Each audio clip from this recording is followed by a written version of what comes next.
Hello, everybody, and welcome back to That Milan Podcast. Martino Puccio, Matt Santangelo alongside you guys once again. There are so many matches for Milan, so get used to seeing our faces over here on YouTube. Like, subscribe, and comment if you guys have not already. Your thoughts on the Como match. I know I had a lot of you guys in there post-match live. Now, we'll get into it a little bit, and then we'll talk Juve, some transfer news, and then, yeah, that'll pretty much wrap up that episode. But anyways, Matt, we'll get into the Como side of things. Get your thoughts on it. Another correct score prediction on your end. I was slightly off with the one goal conceded, but I hate copying because we have the score lines the same all the time. But it was very similar to how most Milan matches have, pretty much every single Milan match under Conceição has gone. A really poor first half followed up by a better second half, and absolutely no drama at all. So, your opinion, the first half to start off, what did you really think about it? There was really nothing outside of that chance that Reinders had that Leao created for him. And Reinders, this was arguably his worst match this season. Kind of understandable given the amount of minutes that they have been playing. But what was kind of your takeaway from that first half? We saw the deployment of him, Benacer, and Fofana in that three-man midfield. What did you think of that? Yeah, it was more in line with what we've seen under Conceição, right? In 4 games in charge across 2 competitions. Look, I think obviously we're getting into that part of the season now where there's a lot of fixtures on the schedule. The fixtures are coming pretty quickly, right? And there's a quick turnaround. We played Saturday, then we played Tuesday, and obviously we just had a trip to Saudi where we played 2 crucial, intense cup games, right? So. Obviously, this kind of comes with the territory, not to mention the fact that Sergio Conceição, he's only really been in charge for a better part of 2 weeks, right? It feels like he's been in charge for about a month or 2 months by now, because that's how much things have gone on when it comes to big matches, the transfer talk, all these sorts of things, all the media hype and hysteria. So performances like this do happen. I think it's not lost on Sergio, but obviously in typical Sergio fashion, you see his reaction, his demeanor in the post-match huddle with this group. He's very intense, even though Milan did get the victory here 2-1, as you mentioned. Goals from Rafa and Teo. The difference in the second half, of course, the first half was scoreless and, similar fashion to what we've seen in many games so far under him. Look, I think I'm just going to hammer home and try to just keep it pushing, right? Win the game. And This game wasn't spectacular by any sense. A better second half. But this is becoming a theme with this team where, for whatever reason, they're a little bit more reactive instead of being proactive and trying to kill games off earlier in matches. I don't know if that's really down to tactics and the coaching philosophy, right? Where I think obviously, though Sergio has been very, very clear with what his intentions are and what his ideas are and his ways of doing things are. And that's just scoring goals and not letting goals come into your own net. Not saying that this is how you want to win games, but I think there's pretty much a clear understanding of how he wants to play. And right now, from what he sees from the group, he isn't seeing that same intensity on the pitch. People can say what they want to him. He can get a certain understanding of the players on the training ground and the pre-match, whatever. But the truth of the matter is the way we're playing now is not going to be good enough to get top 4, in my opinion. We're getting wins, we're getting results. He hasn't lost a game yet, right? So that's a good thing. They haven't. I think Bonetti was saying they haven't lost in 16 matches. The last loss was against Atalanta, which was a final in the 87th, 88th minute with the Lookman goal. I thought, by the way, just not to cut you off quickly though, the Cagliari match was actually they played fine. The finishing was just shit. You know what I mean? And to your point, really quickly too, of playing this style, I agree with you to an extent. It's still not sustainable. You do need the results. However, everyone else in front of them, for the most part, really struggling. We see them gain 2 points on Juve can't stop drawing, who we'll talk about soon. Gain 2 points on Juve, Atalanta again yesterday as well, gaining 2 points on Bologna and Inter. So even despite that, the teams in front of Milan are slipping up, which I think causes more frustration amongst most of us. Rob S is is a nice member of our community. He consistently comments. He was saying that from spots 11 through 20 in the table, we have dropped 11 points. So, and I was just making the point to a lot of people was, 11 points. Say we don't get all those back, right? Because that's kind of like silly. I think some teams still drop all those points. Half, six. Say exactly 6. That means you're in You know top where four. 6 points? 6 points has them in top 4 with a game in hand. That's how doable this is. That's to me why it's so much more annoying every single time they drop points and they can't finish, because it's right there. It's possible. And hell, even if you're even better than that, for example, say it's 7, 8 points, not far off from the title. That's again why Milan are so incredibly frustrating with this. That first half was indicative of it. Como get that goal again. Magnan getting beat near post. It's really frustrating. Hell of a goal. The talent, Kakarot comes in, by the way. Como debut. They just got him. Gets an assist immediately. Doea, or I forgot how to say his name already, so my mistake. But the finish on that was also tremendous. Nice. They just brought him into, I think, right? I'm not too sure on that, but either way, he's a youngster. He's 19. So this isn't someone that's incredible. I also thought Milan, quite a few instances in that second half, we could have had multiple goals. I thought Como also in the first half had plenty of chances as well. Teo saved us on a couple of them. Emerson Royale got burnt on one of them. Strafezza had a terrible shot towards the face of goal that missed. But I want to talk about Jimenez, by the way. Pulisic comes off. It's just muscle fatigue, so that's very important and good news for Milan. Morata was also suspended anyways. He also has muscle fatigue. Chow will be out 7 to 10 days. Jimenez in this one. We see the positives and negatives of an 18, 19-year-old player, Matt, and where this guy was doing everything but make the right decision, in which it got very frustrating for quite a few players. Our good friend Menez had pointed out that this was just the trials and errors of an immature player. That if Jimenez recognizes in certain situations, Milan have 4 goals or so.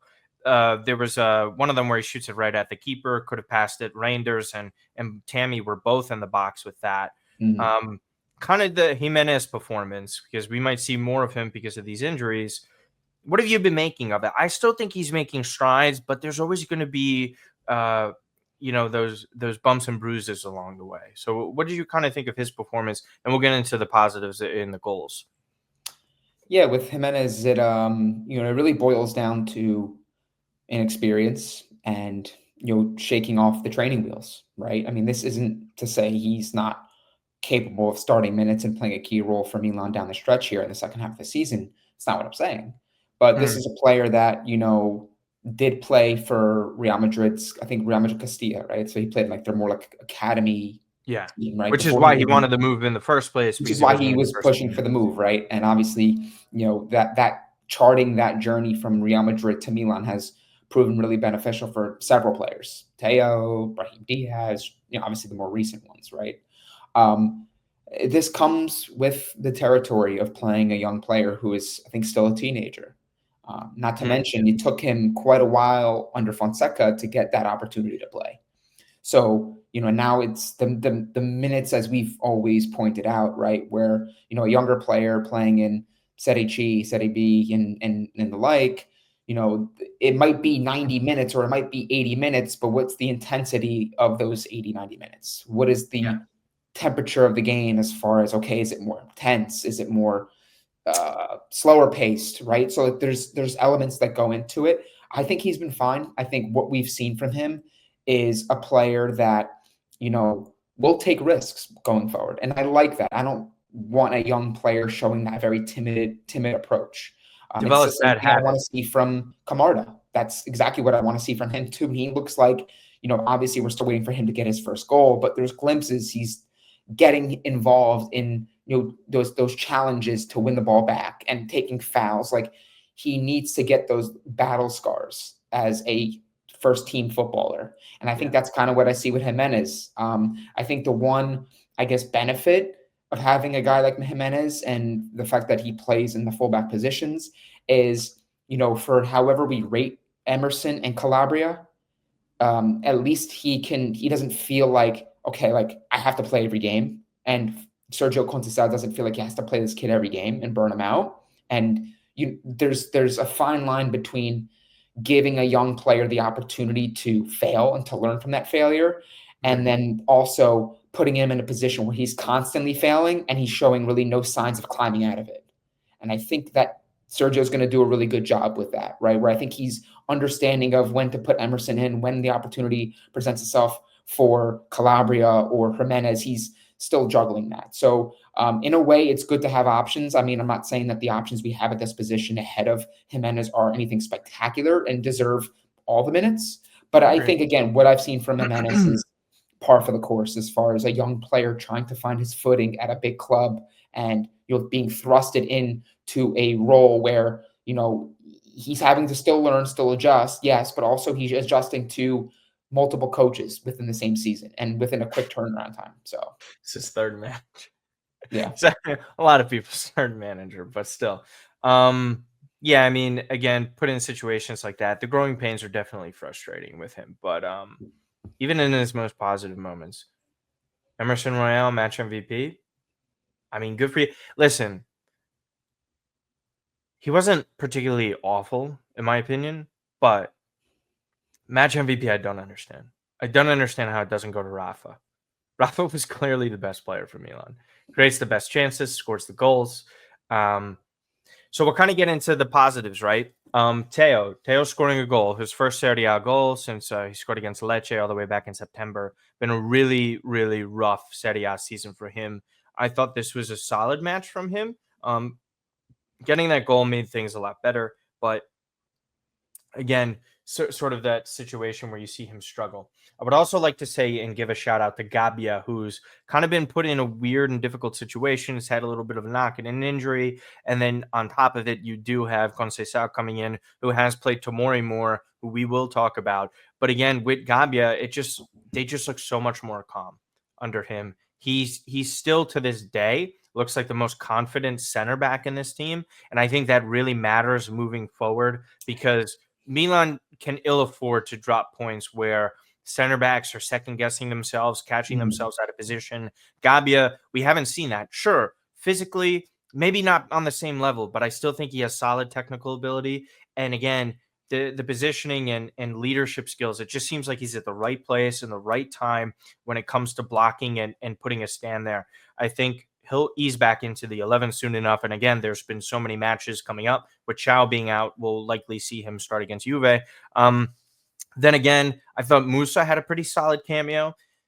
Kind of give some kudos. I saw some people give a little too much credit to Musa on the Leao goal where he frees up that pass for Tammy, and Tammy, chef's kiss. That was a phenomenal ball to Rafa, and then Rafa's finish. The snapshot of Rafa smiling as the ball chipped over the keeper was just I think that encapsulates that player so perfectly. And again, he wins us the game. The guy is just incredible. I love watching him play. He's just everything that anyone could want, and it's off the back of a poor match against Cagliari, which it truly was frustrating for him. But this again, you get the win, and it's at the back of Teo and Leao. So just really quick to wrap up the Como side of things here. Just seeing those two guys sort of thrive in that situation, it's a sight for sore eyes, right? Yeah, I mean, I think that look, as I mentioned, right, this to win in this fashion is not ideal. It's not sustainable if we're trying to get where we want to get, which is at least top four now. With the Scudetto being a distant dream that frankly is probably not happening anyway. I think that we haven't seen too many times this year where we've been able to rely on our star players to get us the victory. And what I mean by that is, we've had moments this year where Pulisic was the key guy, and he was the one driving this attack forward, getting the chance creation, the assist, the key goal, whatever. Yeah. But we haven't really had the opportunity this year many times to point to a single performance and say, oh, this performance, more or less, we were carried by our top two players or top three players. Yeah. Right? Like, we didn't really have anything going in this game until Teo, which looked like a mishit. Like it was like a. It was so weird. I think It it had was like a he, top spin to it that but like because slowed down. I've seen that many times where it's like the ball bounces and you want to hit it off the Yeah. volley or like the half volley, and you kind of catch it underneath and it goes up and it goes over the net. I've done that many times playing indoors, so I'm not very good. So to see a pro footballer miss it, it kind of gives me like a positive reinsurance. Like even these guys can mess that up, but it gets the goal. It's a big one. His 30th goal, breaking the Serie A record. For the Milan's record for most goals by a Goals defender in in Serie Serie A, A by a defender, yeah. yeah, by Paolo I'm so Maldini. sure. But yeah, we haven't really had many of those games this year where it's like, okay, we're able to kind of wedge open the defense and finally Yeah. get like those 2 goals or that big crucial goal where it's like it's our star guys carrying us. And you sometimes need that. Again, ideally, you'd love to have a team playing very cohesively, together, unified, and the collective performance being great. But I think sometimes when the match calls for it against a Como team who, respect to them, I think that are better than their current position in the table, sometimes it's just going to take, hey, Rafa, I need you to come in here and dictate this game. Many ways like he Yeah. did in the game against Inter, right? Came off the bench. It's like, okay, I'm coming in here. Give me the Yeah. ball. I'm going to make things happen. Very And that's direct. exactly Yeah. what he did in that moment. So great pass by Tammy. For all the criticism that we've given Tammy for the lack of finishing in recent weeks, the one thing that he has been pretty consistent with, at least from his role, is being a good reference point for the wingers to get in behind and for him to play those passes. I've seen him do that quite often this year. So for all his faults, I thought that was a really good moment for him. I think he definitely needed that. It's interesting too, and this is my final point on like Yeah. just the overall game and vibe going forward, is from that striker position, which has obviously been a huge talking point for years, but obviously not more prevalent because of the recent woes against Cagliari and some of these teams, and then the inability to finish off games.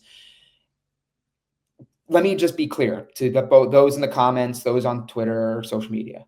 Martino and I are in agreement that we need a striker, and the guys that we have currently are not enough. But this isn't to say that we don't think that a Tammy Abraham or a Alvaro Morata can have a role within this team. I think that it's pretty fair for us to say, based on the performances we've seen from a Morata and Tammy Abraham, they wouldn't be bad secondary options. Guys Correct. that you can play against a Como, a Coppa Italia match against a certain team where it's, okay, like, hey, we can't keep running our primary guy out there, play these guys, right? And I'm hoping, I don't think this is going to happen in the summer, but I'm hoping that, maybe we do finally go out there and get a striker and we can elevate, or downgrade some of the guys that we have currently to being more secondary options. I think with Morata's wages, it makes it more challenging. With Tam Abraham, his wages, obviously, and that deal being in limbo I with think, Roma. yeah. But, and I think truly, again, it remains to be seen whether or not we're actually going to get someone in this area. But I think what's going to happen based off of rumors is that Tammy, they want a permanent deal, him, Morata, then an expanded role for Camarda next year as their probably, third choice. I mean, I don't think that's the right way to do That it. But feels like that's not the way I want to go. yeah. I would sell Tammy and Morata or keep one, get a guy. Because again, I've said this. I'm not sure if it was last podcast, but for me, or it was on my live, excuse me, where I was saying, listen, Camarda is no guarantee, right? As good as he is, and I've also said this to you. Sorry, Yeah. so I just repeat myself so often, but I still no one believes me. So what happens is Camarda is not a guarantee. As talented as he is, as much as we've seen in terms of flashes, Milan need to get a guarantee that helps them push forward. Because even if that guy ends up being good, just sell him and then have Camarda move in if he's showing you signs and showing to be better. So we'll see what happens again. 3 points for Milan against Como. We said we were not going to spend too much time on it. We did 20. So Milan face Juve this weekend again. Juve is still undefeated. One of the most bizarre, invincible runs that you have ever seen. Milan traveled to Torino. Milan drew. It was a 0-0 draw, correct? Last time that these two faced off in Serie A. Horrible match. Horrible match. to That was one of watch. the worst matches in Serie A. Actually, I think a lot of people, from what I remember of all the Juve Milan matches in my life, that was the worst one. That That was the worst was one. Quality, that oof. was just absolutely brutal. I don't think that anybody could sit here and say, "Oh my god, I can't wait to go back and rewatch that one." No goals involved in that. We didn't really see anyone in terms of, explosiveness really show up in that Nobody one. wanted to play. Nobody wanted to No. play. The one into the Supercopa was fantastic. Great game. Yeah. This, no. Um, so heading into this, Juve have a little bit of friction. They might be selling Andrea Cambiaso to Manchester City. There's been strong rumors, Di Marzio linking them for 65 million euro for this player who is very talented, but my goodness, that's a massive fee for them. Conceição has a muscular injury. Bremer obviously out. Cabal. So I could pull up the projected starting 11s that you had sent me over. So we'll just pull it up real quick for this because there's not too much to discuss because we just played them. So we know a good amount of them. Thuram, Locatelli. We'll see Yildiz, Koop Miners, and Nico Gonzalez and Vlahovic. There is quality within this Juve squad. They do not create enough chances, and they're not great at finishing chances. So they kind of struggle in that sense. They've had injuries, as you could see. McKennie going to be left back in this situation. McKennie's been awesome for Yeah, Juve. he has. He's really been a point of reference for them. So it's always nice to see an American step up at a very big club. So kudos to him. Savona, I think, is a talented player as well. We're very familiar with Pierre Kalulu and Gatti. I mean, listen, my man is just so unfortunate. Not a bad player, but this guy, it just seems like he's always involved in a memeable moment. As far as Milan goes, it looks like Reinders, Fofana, and Musa. So no Benacer back to start in this one. He's still kind of working out the kinks and rustiness to shake off. I thought he was so. Picked up a kind of an unnecessary yellow card against Como. However, he won't be starting that one. Jimenez filling in the void at the right wing position. There aren't really any options there because Chukwueze and Pulisic. So again, I think this is the only kind of option that Conceição has, Matt, because we have a quick turnaround for Champions League after this one. So expected 11 from Milan heading into this. Gabbia back in there for Chow. Yeah, I mean, this is kind of the situation that Milan's in with the injuries they have. Obviously, Chukwueze, Pulisic, who you're not going to risk. He thankfully didn't pick up a muscular injury against Como. But he also had a recent instance against, I forgot who it was, where he came off early. So I think that's a telling sign that I think that, maybe he's being worked a little bit too much. He does need a little bit of a break here. So give him some time. Hopefully we're able to get some reinforcement in that area. We'll wait and see, I guess, obviously how the market shapes up. Look, am I fine with the formation? I don't have a choice. You don't have a choice. Yeah, we don't have a Sergio, choice. frankly, doesn't really have a choice. Malik Chow has been playing better of late. He is going to be out for a couple weeks, it looks like. I think he's going to be reevaluated in about a week's time. So Gabbia gets the opportunity to play, which truthfully, I thought he should have played against Como, because people were in my comments saying, Gabbia has been one of our better defenders, probably our most consistent this year when he has played. And really since the start of 2024, why all of a sudden isn't he playing? And I agree. I'm not going to sit here and be a Sergio apologist and say this guy is the greatest thing to ever walk through Milanello, and he's the greatest coach we've ever had. I like him as a coach, but I do again find it a little bit odd that maybe Gabbia didn't get the opportunity in the Como game. I thought he's a consummate professional. He's been at this club. He's put some good performances in. Maybe Sergio's seeing something I'm not seeing clearly because obviously I'm not involved with the club. I think it's more about Tomori, but go ahead. Yeah, I mean, it is what it is. I think I'm fine with Gabbia, Tomori. Emerson, you're hoping that maybe he can build off the Como performance where even though he wasn't man of the match in our eyes, he got the award. Yeah, I mean, I think that more so on the Juventus side I want to speak on. I mean, Juventus, they're right there, man. I'm hoping this isn't they're right there for the taking, excuse me.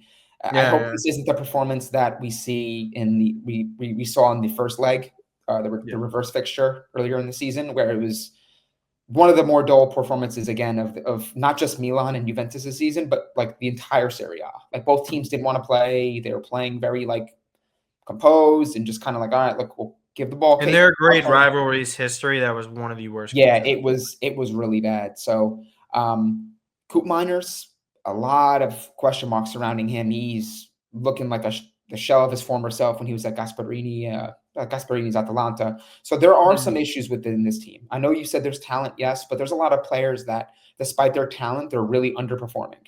And this is a team that I'm going to reiterate because I said this prior to the game against Juventus or after the Juventus game, was that they're very fragile. They are susceptible to conceding late. They can't hold leads when they do have them. And even when the games are tied, they can't seem to break through and get that big crucial goal. I think things will change with Malta soon. I hope not. But I think it really just goes to show you that for all the draws that Malta has picked up and they haven't been beaten, they also haven't been able to get over the hump. And I know that was such a huge Character, you know, yes, but also you look at the fact that there's something to be said about how Max Allegri was able to do that. Win ugly, win games, truthfully, more than anything else. And I think he's an iconic manager. Juventus went from Allegri and his way of doing things to saying, we want to play better, more attractive football. They get Sarri in, didn't quite work. They get Allegri in, he does pretty well. They don't play the same style of football they want. And now we're here with a new coach. And it's almost as if it's like we're really underestimating the power of just win the game and getting results, no matter how you do it. So I think that that's kind of where I'm at with Juventus, right? So I think Milan have a great chance in this game. I think that unlike in that previous game where Fonseca was in charge, I do think that Sergio will take his chances. Maybe Juventus will have most of the ball. Maybe they'll try to sit deep and play that sort of football that they have been under Malta. But I do think the one part that does get me encouraged is the fact that Sergio seems willing to play, even if it's only in the second half. And hopefully this is the game where Sergio sees something different within this group, because he's been very vocal about, you know, some of the performances in the first half being some of the worst he's seen as a coach, which should be a wake-up call to this group. Yeah, I think so. I think Malta keep dropping points. Say like Milan do beat Juve this weekend, right? Which I think is doable. Milan hand like Juve their first loss, right? I think they've been kind of sort of hiding behind this whole, oh, we haven't lost yet. We're still in that picture for top four. Top four is kind of our goal. You sell Cambiaso. You lose to Milan. Vlahovic's contract is on the way to be expiring. These fans are going to freak out. They are going to freak out. It is going to rain chaos amongst the club. It is going to get worse than they had imagined. I think here, Juve, again, have more pressure. Because not only was it a draw against Atalanta, sometimes fans would be like, so like, it's funny to make fun of Juve when they draw so many games, right? Like, they're not winning. They're not getting over the hump. On paper, right? A draw against Atalanta is not too bad considering how Atalanta have been playing. However, you go and watch that game. You go and see how many goal line clearances and how Atalanta came back, by the way, being down 1-0. Juve blew the lead. There is a common theme coming here, and you touched upon it. Mentality. It's not there. I don't fear Juve like that. And it's not to say it's because Milan's so good or anything like that. It's because of Juve. I think this Juve side, realistically, over the years, always still, even if they weren't winning the title, still had a good amount of mentality. Like we saw under Allegri, still winning a trophy somehow. This is bad. I think there's something there that is just sort of scratching the surface of what this project is.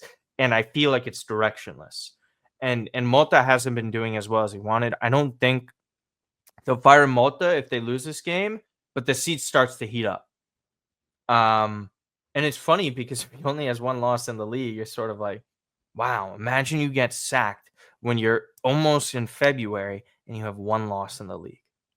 Seriously, you're told that's crazy. But when you draw that many games. So to the Milan side of things, just to wrap this up kind of quickly with a prediction here, or what I'm satisfied with in terms of a result. I wouldn't be angry at a draw. However, if Milan were to manage a win here, I think that's a huge. We see the boost in morale in general because of the Super Cup win. They kind of still needed that in Serie A. Dropping points against Cagliari felt like more of the same. Scratching and clawing against Como for 3 points, kind of unfortunate, but frustrating.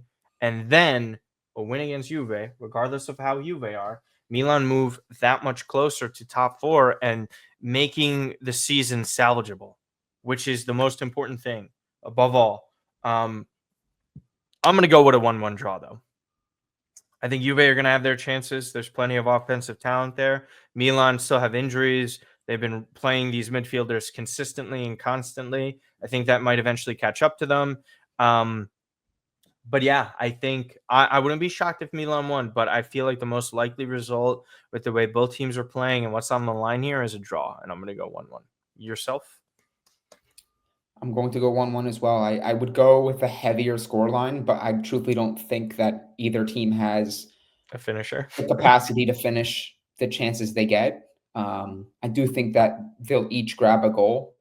But yeah, I mean, I think that we've been touching on it, right? With Juventus. I think that, between being the lack of clinical composure in front of goal, Dusan Vlahovic having his struggles, and of course, if watch him wind up scoring and this being clipped, if Juventus fans do follow the channel and support. But between talks with them trying to, get additional reinforcement, I think they have Kolo Muani coming in as well. I don't think he'll be ready for this game. I don't know. That's not even like been done. There's some shady stuff going on there. I haven't. I'm not sure if it has anything to do with Cambiaso, but there's been a hiccup in the what do you call it, physical for him. So he's not officially a Juve player yet. So we'll see. Okay. They did sign Alberto Costa. I know they did sign another player. He's a right back that Milan were linked to. That kind of corresponds with this Cambiaso sale, I think. Yeah. So yeah, I mean, this is a team that is still, again, between all the players they brought in the summer, between some of the players they've had injured, and also the players they're looking at in the market. This is a forever moving Juventus squad under Motta. But again, due to Milan's pitfalls, due to Juventus's issues and struggles themselves, I think 1-1 is a pretty fair scoreline. I would have taken this probably in the reverse leg due to how delicate the situation was and the fact that, Juventus again seemed to be a little bit in a better situation, and we were obviously struggling. But I'd love for them to obviously win this game. And truthfully, you can make a case that where they're at now, this should be a must-win. But the way we've been playing, again, I can't quite give us that vote of confidence. So I'm going to go 1-1. All right, 1-1. So let's get into some of the transfer news stuff. We'll get into Noah Okafor's side of things. So let's pull it up from our good friends at Sempre Milan and this side of their article. So over here, we have the truth of what happened with Okafor. Obviously, guys, what we had known was that Okafor was going to fly to RB Leipzig, sign with the club, and then eventually play for them with a loan for option to buy, which was around 20-something million. So here are the full details of why this actually fell through. There had stuff to do with Okafor's fitness and how he wasn't going to be immediately ready, how he's been injured at Milan. He's also out of shape, etc., etc. So let's get into this little tidbit here. Okafor landed back in Italy, seeming rather disappointed and a bit puzzled that his move to RB Leipzig had collapsed. Conflicting reports then came out about the physical condition and the striker versus the economic motivation behind the plug being pulled. So let's get into it. This is a little bit more than just his physical well-being here. So Sempre Milan Italia, they have the Italian version of the site, and then obviously Sempre Milan. Luca Magnanetti does a great job of covering the team. He gets a ton of videos up. So if you ever see anything on Sempre Milan's Instagram channel and social channels, Luke is a guy that posts a lot of the videos. Anyways, they're saying that Okafor's physical condition is essentially just this kind of meat shield as to why the deal actually fell through. It's not really everything behind it, because I think both teams would have known that. So what they said here was, while not optimal, Leipzig used to try use that condition of Okafor being out of shape to change the formula of a loan to a free one instead of 2 to 3 million paid up front, because he wouldn't be ready until February. It was a decision at the last minute, so Milan didn't really like how that went down. The absence of the initial fee would have effectively made Okafor's exit only temporary, because the Bundesliga side would no longer have any incentive to consider a buyout for above 20 million.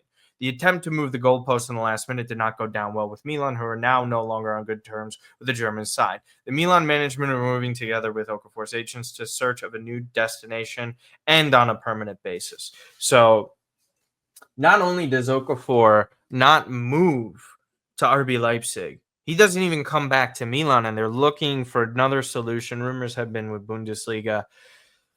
Listen, I understand where Leipzig is coming from in this situation and scenario, because of him being out of shape. And I get it. When you want to sign a guy, you want him to be ready to go immediately. He wasn't ready to go. I think it's just, I agree with what's going on with Milan's perspective here. Is like, okay, you should have known that. You should have known that this player was injured. You should have known that he has a history of being out he of shape. flew out too. And guess what? Where was Noah before Milan? Right? We know that he was in the Red Bull system. So you're familiar with the player. You know this, Mr. Jurgen Klopp. I know it's not directly you with this, but you're the chairman of all this. So they know what's going on. They know what's what. They tried pulling a fast one over on Milan. Milan weren't about it, and I stick by the club with this, because if you agree to something and you know all that stuff in the background, just to switch it up last second, that's on Leipzig. So Okafor, I think, could still find a place, because he's relatively young, he's talented, and I think he would still fit in Bundesliga. So for you, Matt, I guess what is the best solution? Is it to sell Noah on a permanent basis, or a loan with option, loan with obligation, which is kind of like, in a way, permanent? So what do you kind of make of that? And then we'll get into the Tomori side and then wrap up here. Yeah, I thought the whole situation that's played out with Noah Okafor has been kind of odd from the very beginning, because I think that Matteo Moretto came out and said that it was a loan with an option for 10 to 12 million. That was the proposal from Leipzig, to which Milan rejected. They didn't feel that was sufficient. And then this was last week, and then it became, okay, loan for a couple million with an option at 25 to 28 with bonuses included. And I'm like, that's kind of odd, because that's such a drastic climb in the option. But I guess maybe that has something to do with, again, the money being tied in the loan aspect of it, where if you have a couple million at stake on this deal and he plays well, then you might feel incentivized to say, we already paid a couple million for him, let's go and buy him.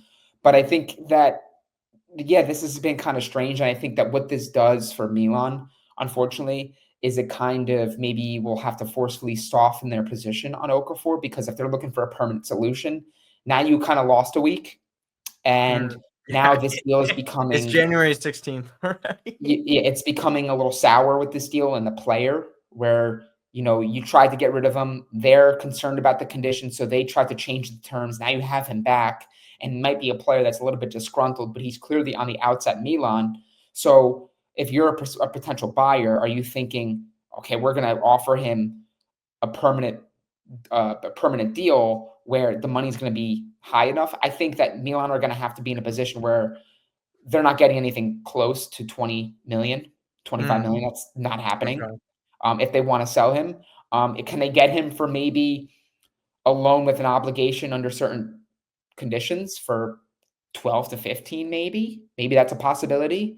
But yeah, I think it's going to be a weird situation where we're going to have to wait and see who comes out for him, because if you have certain clubs in the Bundesliga who are now seeing this, they're going to have some pause, and they're going to say, well, you guys want to get rid of him badly. Leipzig have concerns.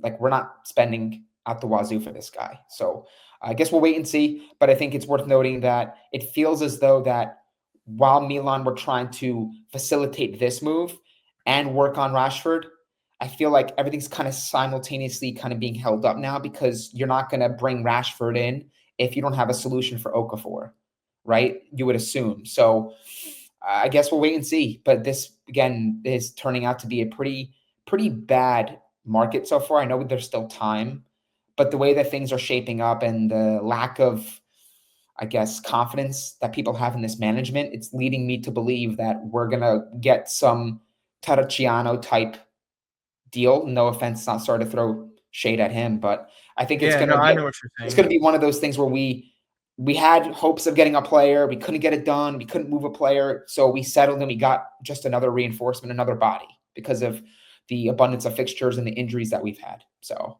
we'll see.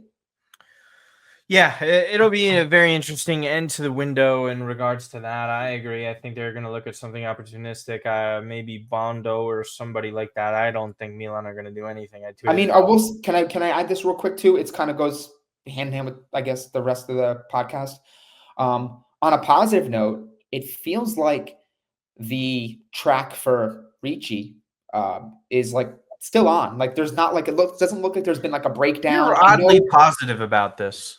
I think the one thing that's reassuring is it doesn't seem as though, based on reports from Moretto, who is the guy that I've been typically following for updates on this, when he does come out, it does seem like Milan tried to get him for January, but Cairo's holding out, and they're going to try to do something for June. So it feels like they're on good terms. Again, Cairo's the type of owner that might just kind of move the goalpost himself and say, I want this much for him if he does continue to play well and he does get those Italy caps.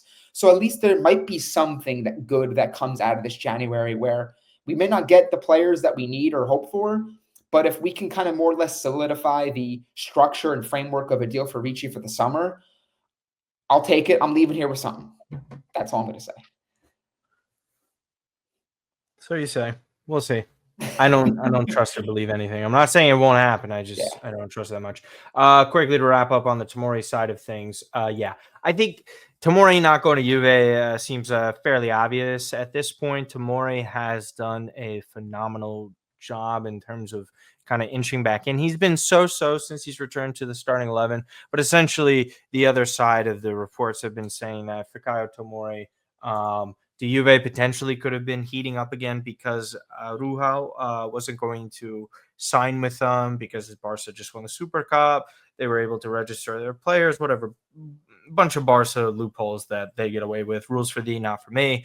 And at the same time, Juve would try to move back in for loan with an obligation to buy, deal for 30 million for Fikayo Tomori. Tomori, on the other hand, as well, doesn't even want to leave Milan, especially with the way things have been going under Conceição. I love everything the way about Conceição has approached with Tammy. I'm sorry, with Tammy, with Tomori.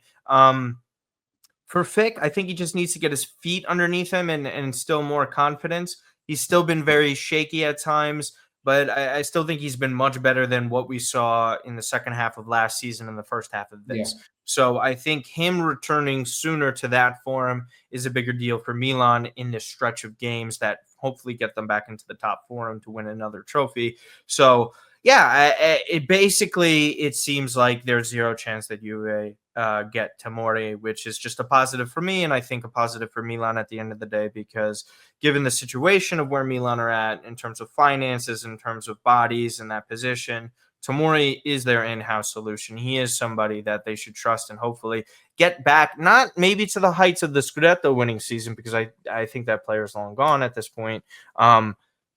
A good enough above average Serie A center back, and that matters. So I think Fick staying is a good thing, and especially not going to Juve. So yeah, positive news in that side of things. So your quick thoughts before we wrap up.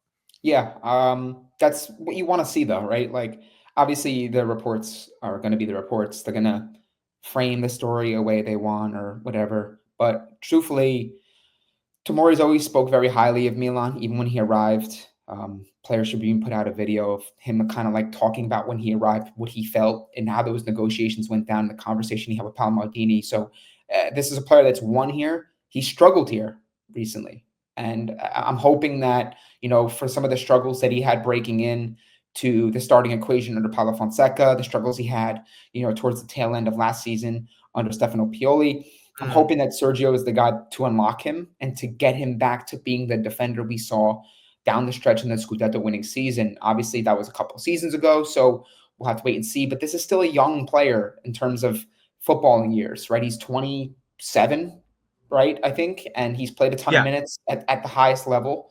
The football has to offer both, I don't think Milan and Chelsea. He honestly hasn't played that many minutes, like relative to a lot of guys, man. No, he didn't play that much at Chelsea, No, he didn't, but he kind of bounced around as well. I believe he certain clubs in England. He was at Derby, I believe. Whatever you want to call, whatever accent. But the truth is, again, I like to see a player that might have options, but he's saying, I want to prove myself at Milan. Like that's the type of mentality you want, and I think that's also the type of player and player personality that Sergio wants. So I'm hoping that Sergio can be the guy to get Fikayo back on track. Plus, I'm not in the business of the belief that we should be giving Juventus not one, but two of our defenders. I don't think we should be giving them any players. Let them suffer. They can't get center backs in.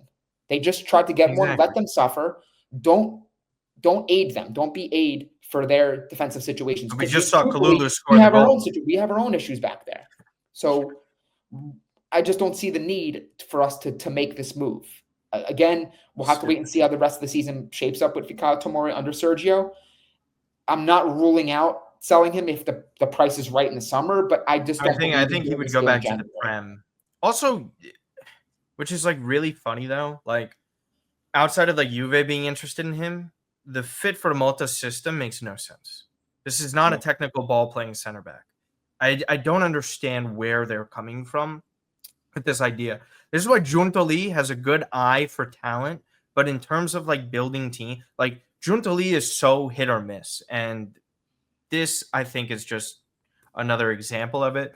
Kalulu is always a sound, fine player. They want to keep him. That's okay. It's going to be frustrating to see, but yeah, man. I mean, that's pretty much it. I see Fix staying for at least a little while now, unless there's a good enough offer from the Premier League. But otherwise, yeah. So that's this episode. We appreciate you guys so much for tuning in. You can check us out, as always, at That Milan Podcast, at That Milan Pod on Twitter. Had our biggest tweet ever a couple days ago, or whenever the hell it was the other day, about Rafael Leao. Shout out to Franco from Milan Club New York City, who gave us a shout out on SiriusXM. So if you came on over from SiriusXM, thank you guys. Hello, welcome. Stay a little while.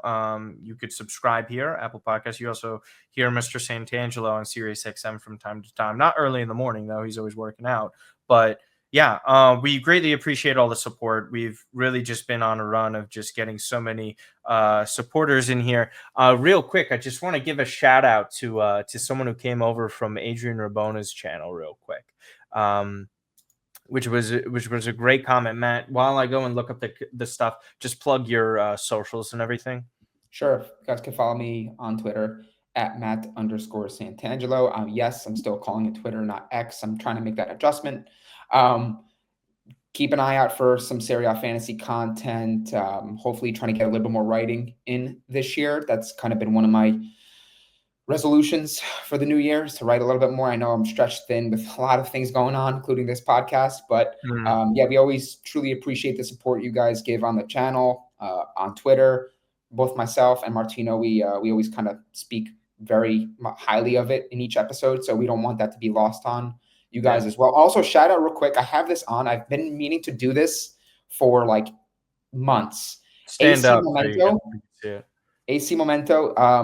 They have a great thing going on, a great platform. Basically, in short, it's a way to digitalize your tickets. So if you go to a football match, you go to an NFL game, an NBA game, any sort of event, you can digitalize that experience by way of a ticket on the app, and it just has a social element to it as well. This is not a paid ad. I just like what they do, and I think they have a really great concept and great platform. So go check them out, download the app. There's a bunch of guys that are really, showing up to games through them. I think Lies went to a couple games on behalf of AC Momento. So big shout out to them, and thank you guys for supporting our channel here as well. Yeah, genuinely appreciate all of it. Again, at Martino_Puccio on Instagram, at Martino Puccio everywhere. Real quick, the shout out is to Jogo Bonito from Adrian Rabona's channel. He said, "I'm not even joking. Since I started watching this channel, Milan haven't lost. Thank you. You've done it. That's You're the the reason. reason why. Not Sergio, We that's the appreciate, reason. we appreciate you." Appreciate No, I it. mean he came in right after, right by the Verona match, so it was very funny when that sort of stuff happened. Welcome, welcome. But guys, seriously, thank you so much for the support again. Old Heart Rosso Nero, Cush's channel, Sempre Milan Pod, MLM podcast with Max and Gino, Milan Weekly podcast with Vinny and Steve and Jan, and then Coast to Coast with Fabio and Gio. Fabio's episode, you guys can go and check that one out. It was great after we won the Supercopa. Again, we appreciate all you guys. We really do. This community here that we have on YouTube and the podcast is everything that we wanted and have worked for a very long time. So yeah, thank you guys so much, and take care.